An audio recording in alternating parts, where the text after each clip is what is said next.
Hey guys, Lois here. Welcome back to my channel and welcome to Hair Health Check episode 2. It's the second one in the series, so stay tuned. I know you guys been following the channel. Yeah. So you would remember a couple of episodes ago we had introduced the hair health check scale so that we could focus on different components of hair health, because if length is desirous, health has to be there first. So once we focus on these components of hair health, length, if you do desire length, will spring upon us even without us realizing. So the scale has 4 components. It has sheen, breakage, ends, and scalp health. And if you also want to have a little length check as well, you could also have that as a fifth metric. And I explain each of these metrics in further detail in the initial hair health check video. So check it out if you haven't seen it as yet. So sheen, 0 points if the hair appears to be dull when light reflects on it. 1 point if the hair appears to be shiny with light reflectivity. Next is breakage. 0 points if the hair breaks easily while detangled and are just combing, while 1 point is given if the hair stays mostly intact. And then the third one is ends. 0 points if the ends are mostly split or thin. 1 point if the ends are clear cut. And lastly, we have scalp health. 0 points if the scalp is mostly itchy or flaky a couple days after washing. And 1 point if the scalp is fairly healthy with minimal itching within a week of washing. So once again, this is a scale that I designed. It is not something that has been clinically or scientifically proven. It's just something that I had put together just to track my hair health. All right, next. So the maximum overall score is 4, but if you had included your length check, the maximum score would have been 5. If you get a score of 0 to 1, that is the minimum. But guess what? I don't want you to be discouraged. You can still get on board. It's okay. If you get a score of 2 to 3, that's an average score, but it's a good score. That means that you're on the right track. Just keep it going and prepare for speed bumps along the way. And then, of course, if you get a score of 4, that means you have a full 100, right? That's an excellent score. Try to stay on this course, but be careful. So we're going to start off with sheen, and in the top right-hand corner is the video demonstration of sheen at my last hair health check. This time around, I give myself a 0.5. Because compared to my last sheen demonstration, the sheen at that time was a little bit more shiny, if you get me. So that means that there might be an issue with the overall moisture content of my hair, or it could be an issue with my scalp as well. Maybe my scalp oils have been somewhat dried out a little bit. So I'm going to have to work on that.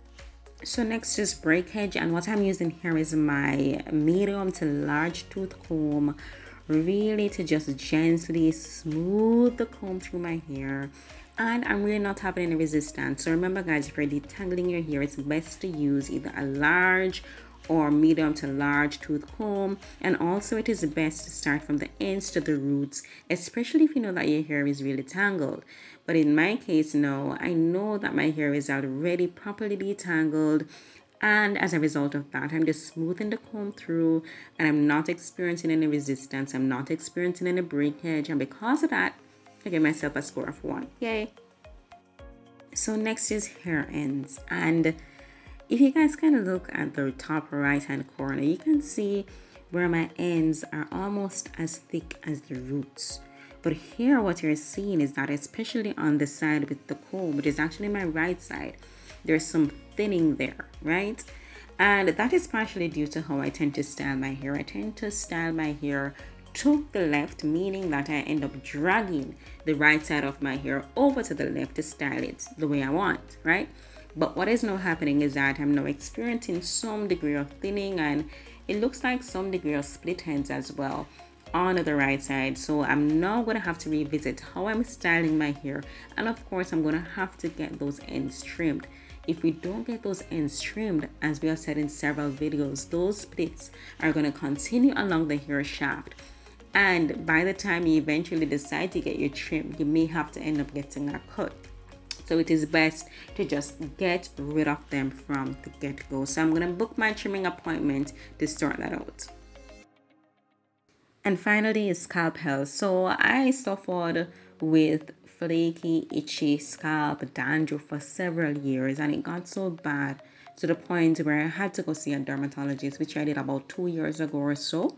was prescribed a topical ointment for my scalp by my dermatologist, and I really haven't had any issues with irritated scalp since that time, and I'm really happy. So I'm giving myself a scalp health score of 1. My scalp does look a little bit dry, so I'm gonna have to work on that, and that could have also been why the overall sheen of my hair looks a little bit more dull than my last hair health check. So that is an easy fix, and I'm gonna get to it. So 0.5 plus 0.5 plus 1 plus 1 gives us an overall score of 3 out of 4, which is an average score. And you know what? That's completely fine. There are a few things that I can work on, and I will. Oh, and by the way, if you guys aren't following me as yet on Instagram, remember to follow me on hair underscore and underscore health underscore Lois. I had a poll on Instagram recently asking which hair color should I get, and most persons actually said purple, and I was so happy. I was so relieved because I wanted to get the purple. So I was like, oh, you guys agree with me. So I went and got the purple rinse. It's a rinse, it's not a permanent hair color. This will wash out in about 6 weeks or so. And you can see the little hint of purple sneaking through. So I really like it. I love the results. And here I'm just going to leave you guys with a picture showing my hair now with my purple rinse as compared to 2019. So in my next video, I'm going to be discussing some of the main things I have changed in my hair care that allowed me to move out of this state of hair health in 2019 to where I am now. 2019, 2020 were very stressful years. Sometimes stress alone can result in overall neglect with regards to our hair care. And as a result of that, there are several things actually that I was not doing that I am now doing. So in my next video, guys, remember to check it out. I'll be discussing some of the main changes I had to make so that I could have finally gotten somewhere on this hair journey. Stay tuned for that. Thank you so much, guys, for watching. Please remember to subscribe, share, and like this video. Bye.